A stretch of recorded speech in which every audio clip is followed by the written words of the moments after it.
For those of you coming to this very dark time of realizing that, Epstein was connected to some very powerful, powerful people. And oftentimes that was part of the reason why he would get away with such horrific crimes when he would target young girls and have this whole situation where he was involved with child sex abuse. And, historically, when any type of group of people have a support system, when these predators have a support system, that is when they are able to really commit a lot higher number of these horrible, horrible actions. And I was one of those people who looked at what was going on with the Catholic Church, and I realized that I wasn't getting the answers that I thought that I should, because there was already a very strong situation of people saying this was such a huge problem.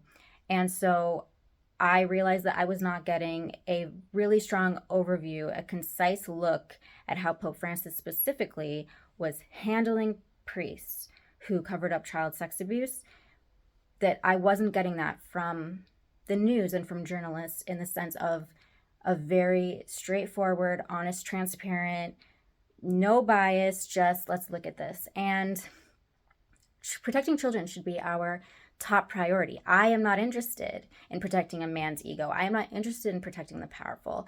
I am just looking at this thinking, if we're not protecting kids, there's no reason why we should be protecting predators. It's just not okay. And so I definitely was disturbed by that whole situation.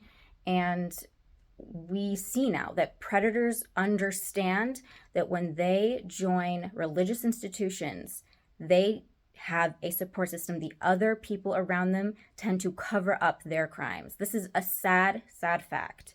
And so, after Pope Francis had been Pope for many years, you would have expected that the people defending the vulnerable, the journalists, would have been there to listen to the victims. And I didn't see that.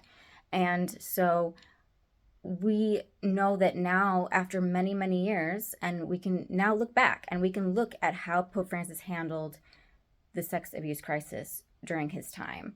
And we didn't see the media look back. But for anybody who's wondering, I actually did put together an overview of how Pope Francis was handling certain priests. This is my overview. It's called the Galilea Report, and it takes a look at some very specific examples and testimony, and it shows how the whole thing was handled when Pope Francis was Pope, and it looks at it very honestly. So now we can actually take the time and remember that people who are in power do tend to get away with these things, and we cannot allow that. So that is an overview that I put together because I did not see that the mainstream media was doing that and presenting that information, a nice, concise overview of how child sex abuse was handled by Pope Francis specifically.